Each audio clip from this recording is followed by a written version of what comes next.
ఈ మధ్యాహ్న కాల సమయంలో నన్ను మమ్మల్ని జ్ఞాపకం చేసుకుని నీ పాద సన్నిధిలో ఏర్పాటు చేసినటువంటి విలువలు బట్టి వందనాలు. నీ దీనగడమైనటువంటి నన్ను మమ్మలను జ్ఞాపకం చేసుకునండి. వినిచున్నటువంటి బిడ్డలను గ్రహించు శక్తిని, చెప్పుచున్నటువంటి నీ దాసుని నీ వెన్ను చోటున మరుగు వేసి మాట్లాడించి నడిపిస్తానని, వినిచున్న ఈ మాటలు అందరికీ దీవెనకరముగా అందజేసి చూపి బాగుపరుస్తారని నమ్మచ్చు. యేసు శ్రేష్ఠ నామంలో అతి వినయంగా అడిగి వాక్య భాగంలో ప్రవేశిస్తున్నాం తండ్రి. ఆమేన్. ఆమేన్. పరిశుద్ధ గ్రంథమైనటువంటి బైబిల్లో నుండి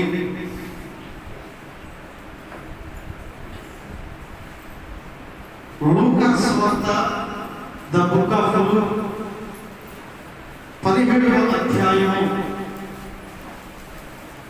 16వ వచనం చదువుకుందాం. గొప్ప శబ్దముతో దేవునిని మహిమపరచుచు తిరిగి వచ్చి చాలు. ఈ మధ్యాహ్న సమయంలో చెప్పాలని ఆశపడుతున్నటువంటి మాట ఏమైంది అంటే, తిరిగి వచ్చి అక్కడ ఒక వ్యక్తి మనకు కనపడుతూ ఉన్నాడు. ఆయన గొప్ప శబ్దముతో తిరిగి వచ్చినట్లుగా లేఖన భాగాల్లో వ్రాయబడి ఉన్నది. చాలా సందర్భాల్లో కూడా దేవుని నుండి దూరం వెళ్ళిపోతాము, దేవుని యొద్ద నుండి వైదొలిగిపోతాము. కానీ జీవము కలిగిన దేవుడు అంటున్నటువంటి మాట తిరిగి వచ్చిన చూడండి. ద్వితీయోపదేశ కాండంలో కూడా అదే మాట్లాడాడు.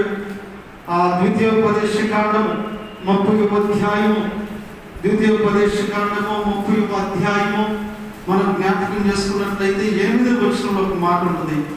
నీవు తిరిగి వచ్చి చాలు. ఆయన అంటున్నటువంటి మాట నీవు తిరిగి వచ్చి చాలు. చదవబడినటువంటి లేఖన భాగంలో ఆయన అంటాడు కదా, తిరిగి మరలా ఆయన వద్దకు మనం వచ్చేటటువంటి వారిగా ఉండాలి.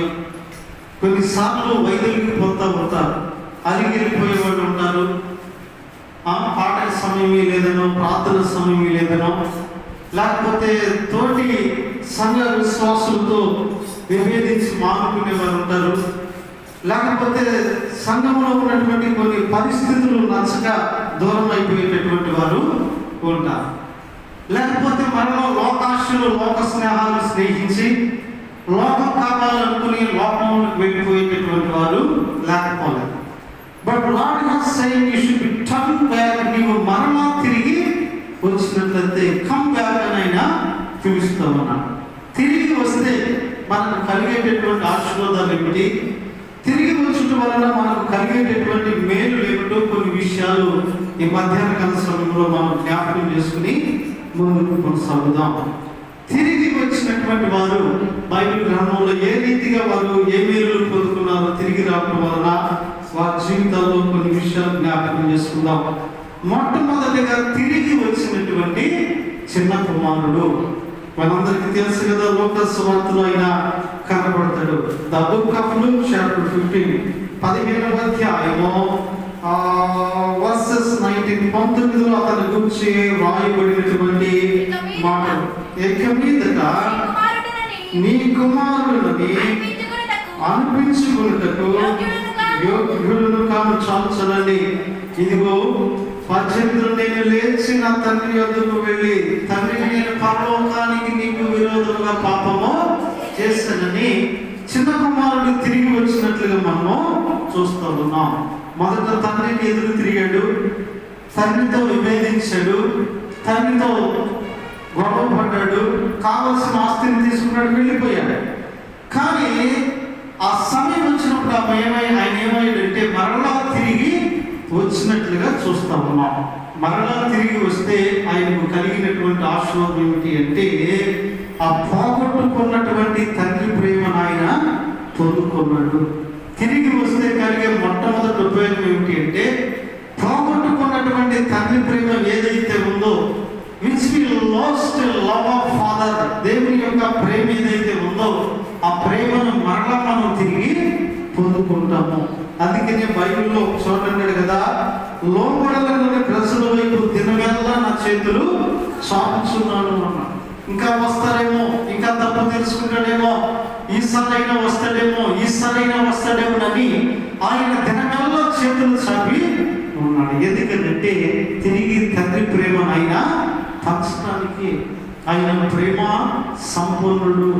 అయితే తప్పిపోయిన కుమారుడు తిరిగి వస్తే ఏ ఆశీర్వాదం పొందుకున్నాడంటే తండ్రి ప్రేమను పొందుకున్నాడు. తండ్రి తండ్రుడయ్యా, నీ బిడ్డగా ఉండటానికి నాకు యోగ్యత లేదులే, నీ పనివారిలో ఒక్కడిగా అంటే తండ్రి అంటాడు కదా, నువ్వు ఎప్పటికీ కూడా నా బిడ్డవే, నా పనివాడు కాదు, ఎప్పటికీ కూడా నీవు నా యొక్క బిడ్డవే అని ఆయన తెలియపరుస్తూ ఉన్నాడు. కాబట్టి మొట్టమొదటిగా మనం కానీ తిరిగి వచ్చినట్లయితే మన జీవితాలలో తండ్రి ప్రేమను మనం ఏం చేస్తామంట, పొందుకుంటాము. రెండవ ఆశీర్వాదం ఏమిటంటే తిరిగి వస్తే ఒక ఆవిడ తిరిగి వచ్చినట్టు మనకు కనపడుతూ ఉంది. తిరిగి వచ్చినటువంటి రూతు. మొదటిగానేమో తిరిగి వచ్చిన చిన్న కుమారుడు, రెండవదిగానేమో తిరిగి వచ్చినటువంటి రూతు. చూడండి 1వ అధ్యాయం, the book of Ruth chapter 1, Ruth గ్రంథము 1వ అధ్యాయం జ్ఞాపకం చేసుకున్నట్లయితే ఇదిగో 22లో అట్లు నయోమియు ఆమెతో కూడా మోయాబీయురాలైన రూతు అనే ఆమె కోడలు మోయాబు దేశం నుండి తిరిగి వచ్చింది. తిరిగి వచ్చినటువంటి ఇరువురు మనకు కనపడతా ఉన్నారు. వారిరువురు కూడా ఒకరేమో నయోమి, ఒకరేమో రూతు. వారిద్దరూ కూడా మనకు తెలుసు అంత కోడలు. తిరిగి ఎక్కడికి వచ్చారంటే తిరిగి బెత్లెహేము దేశానికి వారు వచ్చారు. ఒకప్పుడు బెత్లెహేము నుండి వెళ్ళిపోయారు. బెత్లెహేము అనగా రొట్టెల ఇల్లు, లేదా ఆ పీస్ ఆఫ్ బ్రెడ్ అన్నాడు, అంటే లేదంటే రొట్టెల గొప్ప, అంటే సమృద్ధి అయిన ఆహారం ఉండేటటువంటి దాన్ని విడిచిపెట్టి చిన్నపాటి కరువు వచ్చింది, చిన్నపాటి సమస్య వచ్చిందని మోయాబు దేశానికి వెళ్ళిపోయారు. ఇరువురు బిడ్డలకు అక్కడే వివాహాలు అవుతాయి. వివాహాలు అయిన తర్వాత యజమాని చనిపోతాడు. తర్వాత ఎవరి కాలంలో ఉన్న కుమారులు చనిపోతారు. కుటుంబంలో ముగ్గురు కూడా విధవరాలుగా ఉంటారు. ఆవిడ అంటుంది కదమ్మా, మీరు మీ ఇళ్ళకి వెళ్ళిపోండి, మీరు మీ ప్రదేశాలకు వెళ్ళండి, ఎవరి కాలంలో మీ వారు మీకు మరలా వివాహం చేస్తారు, మీరు సంతోషంగా ఉండండి. నా దారిని నేను ఏ దేశం నుండి వచ్చానో మరలా అక్కడికి నేను మరలా తిరిగి వెళ్ళిపోతాను అంటే వార్ప కొన్ని మాటలు చెప్పినా, అమ్మో నువ్వు లేకుండా ఎలా అత్తయ్యా, నీకు లేకుండా మేమెలా ఉండగలము, నిన్ను విడిచి ఎలా వెళ్ళగలము అన్న చివరికి మాత్రం టాటా సీయు అని వెళ్ళిపోయింది. కానీ రూతు మాత్రం ఆవిడ తీర్మానంతో, నేను ఎప్పుడైతే నీ ఇంట్లో అడుగు పెట్టానో అప్పటి నుండి నీవు కూడా నా తల్లి సమానమనివే. నేను వెనక్కి వెళ్ళటం అనేది లేదు. నువ్వు వెళ్ళే ప్రాంతానికి నేను వస్తాను, నీతో పాటు నేను జీవిస్తాను. నీవు ఎక్కడైతే చనిపోతావో నేను అక్కడే చనిపోతాను. The death will be separators. మరణము మాత్రమే మనలను వేరు చేయగలదు. కాబట్టి నేను నీతోనే వస్తానని ఆమె నంటి పెట్టుకుని తిరిగి మోయాబు ప్రాంతం నుండి కూడా బెత్లెహేము ప్రాంతానికి తిరిగి రూతు వచ్చింది. అయితే రూతు పొందుకున్నటువంటి ఆశీర్వాదం ఏమిటి తిరిగి వస్తే అంటే, మత్తయి సువార్త 1వ అధ్యాయం 5వ వచనం రాయబడి ఉంది, యేసుక్రీస్తు వంశావళిలో ఆమె పేరు రాయబడినట. దేవునికి స్తోత్రం కలుగుగాక. హల్లెలూయా, హల్లెలూయా. ఒక మోయాబీయురాలు పేరు ఎవరి వంశంలో రాయబడి ఉంది? యేసుక్రీస్తు వారి వంశంలో రాయబడి ఉంది. అలాగే యేసుక్రీస్తు వారు రావడానికి కూడా ఈవిడ కూడా కారణంగా. ఎందుకంటే ఈవిడ ఒబేదేదును వివాహం చేసుకుంది. ఒబేదేదు యెష్షయిని కట్టాడు, యెష్షయి దావీదుని కట్టాడు. ఇదిగో యేసుక్రీస్తు వారు దావీదు కుమారుడని అనిపించుకున్నాడు కదా. ఈవిడ చూడండి, ఎక్కడ మోయాబు ప్రాంతం, మోయాబు వారుగా ప్రభు అన్నాడు కదా, నేను కాళ్ళు కడుక్కున్న స్థలము అన్నాడు. కాళ్ళు ఏ స్థలంలో కడుక్కుంటాం? నడింట్లో కాళ్ళు కడుక్కుంటామా? లేదు. కానీ దేవుడు అటువంటి ప్రాంతం నుండి వచ్చినటువంటి మోయాబీయురాలను ఎలా ఆశీర్వదించారంటే, తిరిగి వస్తే యేసుక్రీస్తు వంశావళిలో ఒకరిగా ప్రభువు మార్చి వేశాడు. ఎందుకనగా తిరిగి రావకుండా వార్త వల్ల బైబిల్లో ఎక్కడ మనకు కనపడదులే, కానీ రూతు మాత్రం యేసుక్రీస్తు వారి జన్మలో ఒక పాత్ర పోషించింది. యేసుక్రీస్తు వారి వంశావళిలో కూడా చేర్చబడింది. తిరిగి వస్తే ఒకటి తండ్రి ప్రేమ పొందుకుంటాం. రెండవదిగా తిరిగి వచ్చినందుకు రూతు యేసు ప్రభు వారి వంశావళిలో చేర్చబడింది. మనం కూడా ఆయన వంశావళిలో చేర్చబడాలి అంటే తిరిగి వచ్చినటువంటి వారిగా ఉండాలి. అక్కడ ఉన్నటువంటి జీవ గ్రంథం, అక్కడ ఉన్నటువంటి వంశావళిలో మన పేరు కూడా రాయబడాలి అంటే తిరిగి వచ్చిన వారిగా ఉండాలి. మూడవదిగా మరొక విషయాన్ని జ్ఞాపకం చేసుకుందాం. మరొక వ్యక్తి తిరిగి వచ్చాడు, ఎలీషా. తిరిగి వచ్చినటువంటి ఎలీషా. ఫస్ట్ కింగ్స్, మొదటి రాజులు, the book of first kings 19వ అధ్యాయం, మొదటి రాజుల గ్రంథము 19వ అధ్యాయం 20వ వచనం చదువుకుందాం. చూడండి. అప్పుడు ఎడ్లను విడిచి ఏలీయా వెంట పరిగెత్తి, నేను పోయి నా తల్లిదండ్రులను ముద్దు పెట్టుకుని తిరిగి వచ్చి నిన్ను వెంబడించదనని చెప్పగా చాలండి. ఇక్కడ మనకి ఎలీషా కనపడుతూ ఉన్నాడు. ఆ ఎలీషా ఎందుకు ఏలియా వెళ్తాడు. బైబిల్లో మొత్తం కూడా జ్ఞాపకం ఉంచుకోవాల్సింది ముగ్గురు. ఆ ఏలి అన్న పేరులో మనకు 3 కనపడుతుంటాయి. మొదటేమో ఏలి, తర్వాత ఏమో ఏలియా, తర్వాత ఏమో ఎలీషా.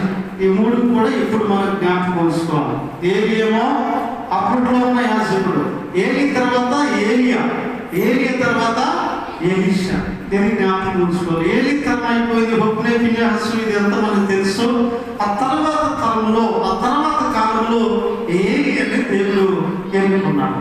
ఏలియా ప్రవక్తగా ఉన్న సమయంలో నా తదుపరి ఎవరిని పరిచయం చేయాలంటే ప్రభు అంటాడు, నేను నీకు చూపిస్తాను సమయం వచ్చినప్పుడు అంటాడు. ఏలి ఒక ప్రాంతం గుండా వెళ్తుంటే ఎలీషా, ఆ షపాతు కుమారుడైన ఎలీషా అతను కనబడతాడు. అతడు 12 అరకల ఎక్కడి చేత దుక్కి దున్నుతా ఉంటాడు. ఎన్ని ఎద్దులతో దుక్కు దున్నుతారంట? 12 అరకలు. సాధారణంగా మనము ఒక అరకతోనే దుక్కి దున్నటం చూస్తాం. 12 అరకలతో ఆయన దున్నుతున్నాడంటే ఆయన ఎంత గొప్ప వ్యక్తులు చూడండి, ఎంత ఆస్తిపరుడు చూడండి. అతను కనపడగా ప్రభు అంటాడు, అతన్ని దేవుని పని వరకు నేను వాడుకుంటాను, అతన్ని రమ్మనంటే ఆయన వెళ్ళి చెప్తాడు, అయ్యా నిన్ను దేవుని పని విషయంలో వాడుకోబోతున్నాడు. నీవు కానీ నా ఎదురు వచ్చినట్లయితే ఆ దేవుని కార్యక్రమాలు ఏ రీతిగా చేయాలో, దేవుడు ఎన్నిక ఎలాగుందో నువ్వు తెలుసుకోవచ్చు అని చెప్పినప్పుడు ఆ ఎలీషా ఏలియాతో అంటాడయ్యా, నేను నా తల్లిదండ్రుల దగ్గరికి వెళ్ళి తిరిగి వస్తాను. సరే, నీ ఇష్టము, బలవంతమేమీ లేదు. దేవుడు నీతో చెప్పమన్నా నేను చెప్పాను. God has spoken to me, the decision is yours. ఆ నిర్ణయం అనేటటువంటిది నీది అంటాడు. ఈయన ఆ అరకంలో ఎడ్లను తీసుకుని ఇంటికి వెళ్ళి తల్లిదండ్రులతో చెప్తాడు. ఈ రీతిగా ప్రవక్త రోజునంతా మాట్లాడాడు, మరి నన్ను ఎలామంటారంటే ఆ తల్లిదండ్రుల దగ్గర ఒకవేళ వాగ్దానం జరిగి ఉండొచ్చు. ఒక్కడి కొడుకువి, ఆస్తిపరుడివి, ఇన్ని పొలాలు ఉన్నాయి, ఇన్ని మందలు ఉన్నాయి, వీటన్నిటిని విడిచిపెట్టి నువ్వు ఎక్కడికి వెళతామని ఉండొచ్చు తండ్రి ప్రేమ ప్రకారము. కానీ ఆయన తిరిగి వస్తానని చెప్పినట్లుగా మరలా తిరిగి వచ్చాడు. తల్లిదండ్రులతో చెప్పాడు, ఒప్పించుకున్నాడు. ఆ తర్వాత నేను వెళ్తున్నాను, మరణం మీద ఎందుకు వస్తాను అని గొప్ప విందు ఏర్పాటు చేశాడు. ఆ విందులు అందరికీ సంజ్ఞాపించాడు, స్నేహితులను పలకరించాడు. ఆత్మీయ ఇంటి నుండి ఆయన బయటికి వచ్చేసాడు.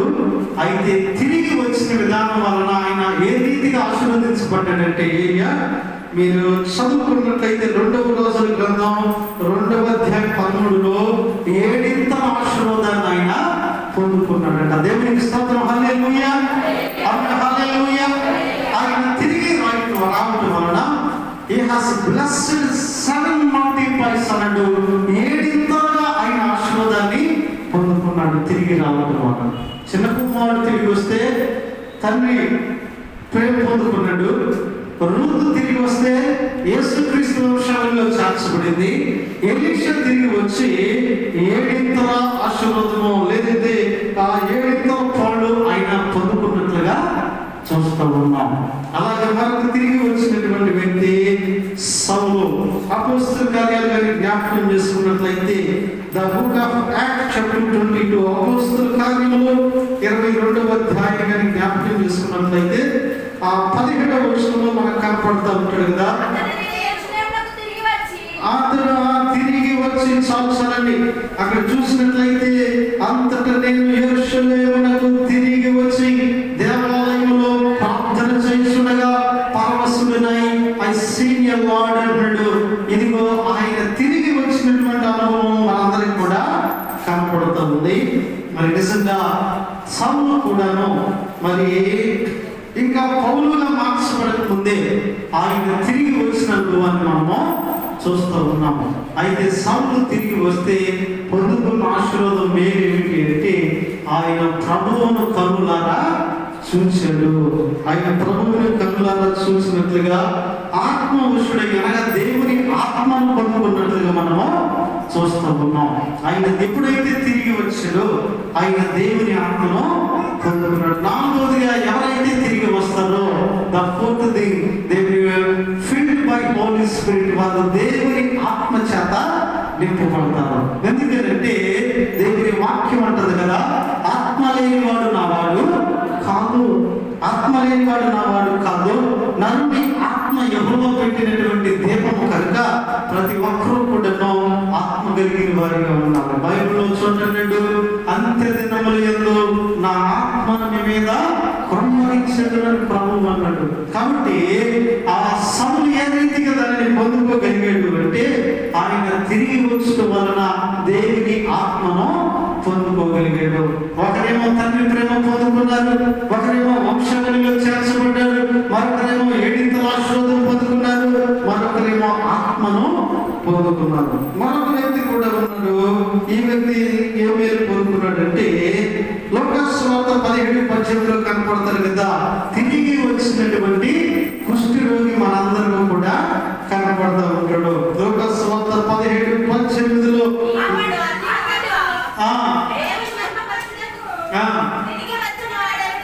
తిరిగి వచ్చి సంవత్సరం అక్కడ మనకి ఒక కుష్టిలోకి తిరిగి వచ్చినట్లుగా మనకు కనపడుతూ ఉంది.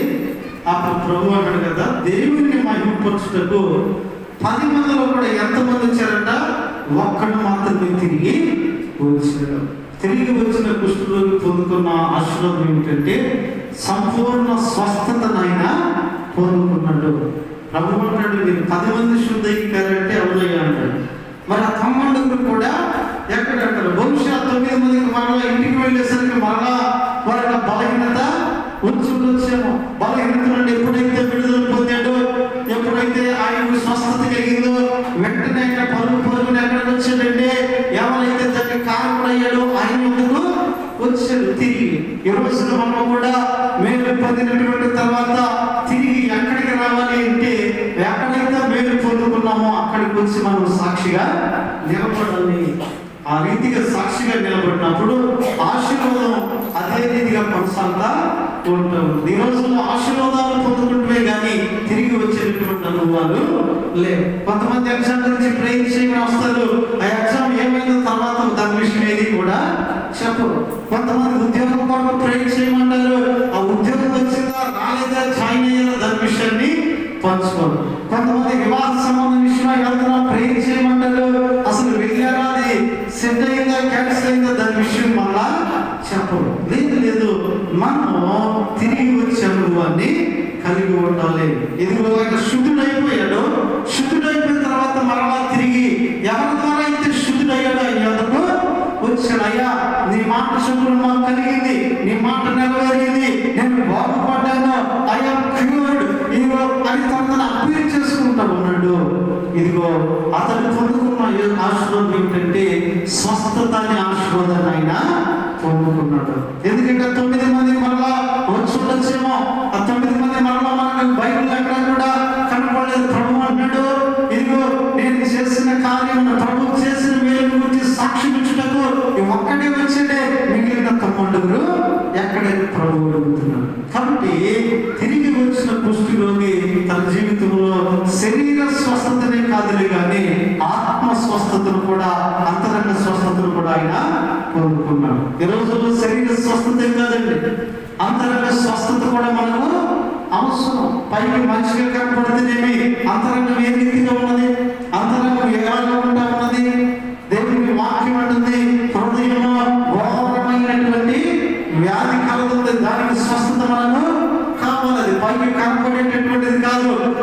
దోషులు, దొంగతనాలు, వ్యభిచారము, మత్సరము, డాంబికము, గర్వము, ఇవన్నీ కూడా ఆ గాయపడి లేదంటే ఆ వ్యాధితో ఉండినటువంటి హృదయంలో నుండి వస్తూ ఉన్నవి. ఏ రీతిగా వస్తూ ఉన్నవి? ఈ మధ్య ఈ మాట్లాడటం ఎక్కువగా పెరిగిపోతా ఉన్నాం. ఈ మధ్య నిన్న కూడా ఒకటి నేను చూశాను. భర్తని సెల్ఫీ తీసుకుందామని గోదావరి దగ్గర తీసుకెళ్ళి గోదావరిలోకి నెట్టేసిన. సెల్ఫీ తీసుకుందామయ్యా, బాగుంది లొకేషన్ అని చెప్పి ఆ గోదావరిలోకి నెట్టేసింది. మరి తర్వాత బ్రతికేయడం చనిపోవడం తెలియదులే, కానీ అంతవరకు చచ్చిపోయాడమ్మా.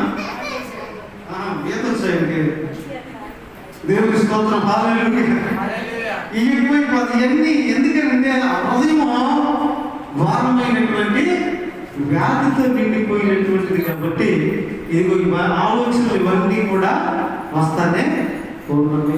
కాబట్టి మనకు హృదయ శుద్ధి ప్రాముఖ్యమైనది. మన హృదయానికి స్వస్థత అనేటటువంటిది ప్రాముఖ్యమైనటువంటిది. ఒక వ్యక్తి ఏమో తండ్రి ప్రేమ పొందుకున్నాడు తిరిగి రావడం వలన, మరొక వ్యక్తి ఏమో తిరిగి రావడం వలన యేసుక్రీస్తు వంశంలో చేర్చబడింది. మరొక వ్యక్తి ఏమో 7 ఆశీర్వాదం పొందుకున్నాడు, మరొక వ్యక్తి ఏమో దేవుని ఆత్మ పొందుకున్నాడు, మరొక వ్యక్తి ఏమో స్వస్థపరచబడ్డాడు.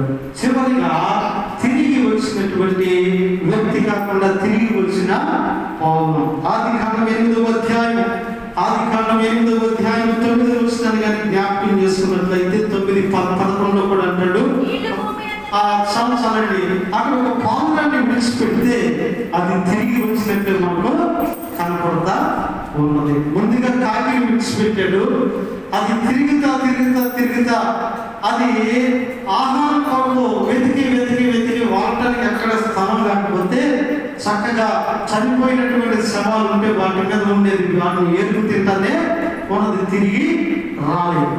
కానీ పావురాన్ని విడిచిపెట్టినప్పుడట ఆ పావురమట తిరిగి ఏదో ఒక చిన్న ఆనవాలను తీసుకుని మరలా వాడలోనికి వచ్చింది.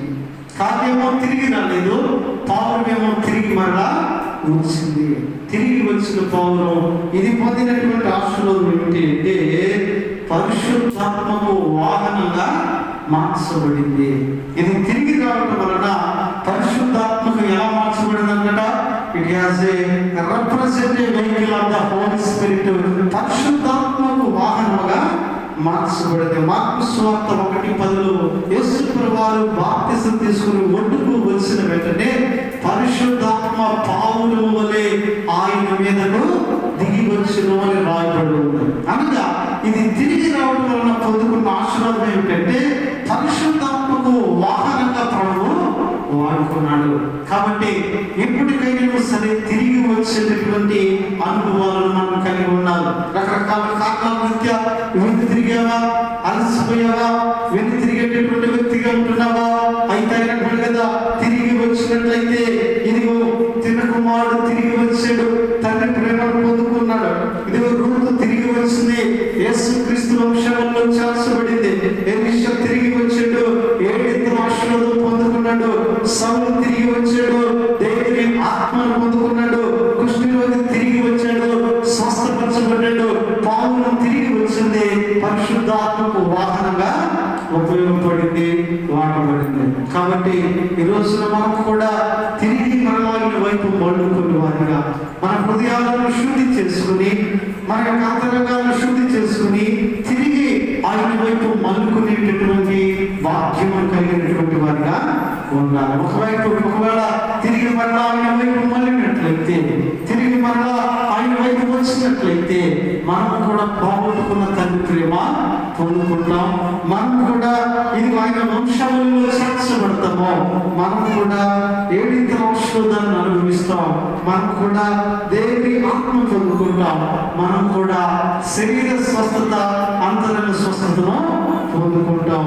ఇదిగో మనం కూడా పరిశుద్ధాత్మక వాహనంగా వాడబడతాం. ఎప్పుడు ఇది అంటే when we come back or when we turn back, ఎప్పుడైతే తిరిగి మనం మరలా వస్తామో అప్పుడు మాత్రమే ఈ ఆశీర్వాదాలు పొందుకోగలం. కాబట్టి ప్రభువు అంటాడు కదా, ఇదిగో దినమెల్లా కూడా లోపల ప్రజల వైపు నా చేతిలో చాపుచున్నాను. ఇప్పటికైనా తిరిగిరా, ఇప్పటికైనా తిరిగి రమ్మని ఆయన చేతులు చాచి మనందరినీ కూడా పిలుస్తున్నాడు. ఒకవేళ ఏదైనా కారణం రీత్యా ఇదిగో ఆయనకు దూరం అయ్యామేమో, మన మనసు ఆయనకు దూరంగా ఉందేమో, శరీరం ఆయనకు దగ్గరగా ఉంటుంది, మన మనసు ఆయనకు దూరంగా ఉంటా ఉందేమో, ఇప్పటికైనా సరే ఎదుగో మన మనసు ఆయనకు దగ్గరగా తిరిగి వచ్చినట్లయితే బైబిల్లో తిరిగి వచ్చిన వారు ఏ ఆశీర్వాదాలు పొందుకున్నారో అట్టి గొప్ప ఆశీర్వాదాలు మనం కూడా పొందుకుంటూ పాత్రలుగా ఉన్నాం. ఈ మధ్యాహ్న కాల సమయంలో అయ్యా నేను తిరిగి మరలా యోధకు వస్తాను, తిరిగి చెంతకు వస్తాను, వారు పొందుకున్న ఆశీర్వాదం నాకు కావాలి. పరిశుద్ధ గ్రంథంలో పేరు లేదా వంశంలో నా పేరు రాయబడాలి. రూతు వలె నేను తిరిగి వస్తాను, ఇది ఒక శరీరాత్మ స్వస్థగా పొందుకోవాలి. లేదా నేను తిరిగి వస్తాను, పోగొట్టుకున్న ఆ ఫాదర్స్ లో తండ్రి ప్రేమని మళ్ళా పొందుకోవాలి. లేదంటే అయ్యా నేను తిరిగి వస్తాను, ఇదిగో దేవుని ఆత్మను అనుభవించినటువంటి వ్యక్తిగా ఉండాలన్న వారు ఇదిగో మోకరించండి, ప్రార్థనలో ముందుకు కొనసాగుదాం. దేవుని కొద్ది మాటలను దీవించి ఆశీర్వదించుగాక. ఏదో నేను తిరిగి వస్తాను అంటే ఆశీర్వాదం నాకు కావాలి, అంటే వెలుగు నాకు కావాలన్నటువంటి వారు ఇదిగో మరి మోకరించండి. మనం అందరం కూడా ప్రార్థన ద్వారా ముందుకు కొనసాగుదాం. హల్లెలూయా, హల్లెలూయా. స్తుతి